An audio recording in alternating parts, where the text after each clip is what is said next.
Are you looking for a place where you are prohibited from speaking your mind? A place where the press is almost entirely controlled by the government? And if you opposed an idea or a side of an argument, you were arrested and fined? And a place where you cannot be who you are? Well, look no further and come to Malaysia. The right to freedom of expression does not seem to be valued at all in Malaysia because all of them have been shown to be violated in a variety of ways. These include restricting the freedom of opposition, the press, and of sexual and gender orientation. The right to freedom of speech is involved in the 20th century and onwards. The Sedition Act was first enacted in Malaysia in 1948. This act violates the freedom of opposition. The purpose of this act is to suppress opposing or critical views. According to Amnesty International, Eric Paulson, a human rights lawyer, was charged for sedition in January 2003 because he posted a tweet that criticized the Malaysian government. Later in the same month, Hishamuddin Rais, an activist artist, was convicted for sedition because he commented publicly in a forum that the people should protest the results of the 2013 general election. All the Sedition Act does is support the dominant party of the government. More than 29 people were investigated, 16 charged, and 3 convicted under the Sedition Act in 2014, all because they opposed communal ideas. This is according to Amnesty International. It can be concluded that the Sedition Act is essentially an excuse for the Malaysian government to shut up those who disagree with their political ways. The government passed this act because they do not want the people to find out how corrupt they are, which would make the people want to protest. Speaking up about something unjust would be helping the government, not harming it. This may be because they know what bad consequences could result if no action is taken. If this is the case, then the person's voice should be heard. If their voice goes ignored, they should protest, and these protests will result in the government who will be more likely to take action. Not only does Malaysia's government prohibit opposition, but it restricts the press as well. The Communications and Multimedia Act is the perfect example to demonstrate how the freedom of the press is violated. According to an excerpt of a document regarding Malaysia's laws, the commission is to render assistance in any form to, and to promote cooperation and the coordination amongst persons engaged in communications and multimedia activities. To simplify the content of the document, the Commission states that they have almost complete control over the media and forms of communication. They state that they want to encourage and promote the press and media industry as well as maintain the integrity of people of authority in the press and media. However, there is no point in letting the press publish anything if they are going to be restricted by the power of the Commission that is not included in these statements.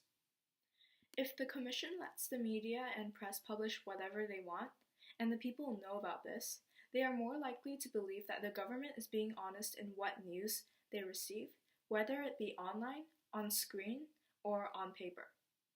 This way, there will be a better trust and connection between the people and the government. Finally, Malaysia violates the right to freedom of sexual and gender orientation, as well as rights for people who are lesbian, gay, bisexual, or transgender. In April of 2013, the Deputy Prime Minister of Malaysia, Muhyiddin Yassin, stated that LGBT advocates and activists were poisoning the minds of Muslims with deviant practices. The Human Rights Watch states that the Malaysian government decided to go even further and excluded LGBT rights from the ASEAN Human Rights Declaration adopted in November 2012. If this keeps going on for people with different sexual or gender orientations, what will happen to people who deviate in other areas of society in the future? Society will then only respect those who are mainstream in their ways, resulting in a lack of diversity and difference in thinking in the population. All of this brings us to the condition of this right today. Not much has been done to resolve this constant violation of freedom of expression, but Obama has intervened at one point in the past. His strategy is to direct appeals to young people. Obama's advisors say that this could have quite a big impact on nations like Malaysia because it has a larger population of young people who are in charge of the future generations of Malaysia. The sooner they take action, the more these future generations would benefit, and the less corrupt future leaders would be.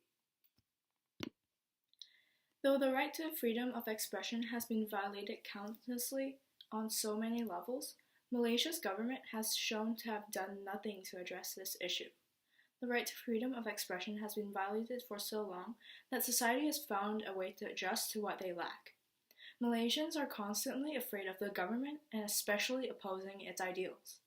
In addition, schools in Malaysia see it as normal for students not to speak up in a class. This may be influenced by oppressing the freedom of expression in Malaysians' everyday lives. I recommend that the people themselves take action about the violation of their right to freedom of expression. I recommend that the people themselves take action about the violation of their right to freedom of expression. My recommendation would be realistic and achievable because, as Obama stated in his strategy, there is a large population of young people in Malaysia who are willing to fight for their rights.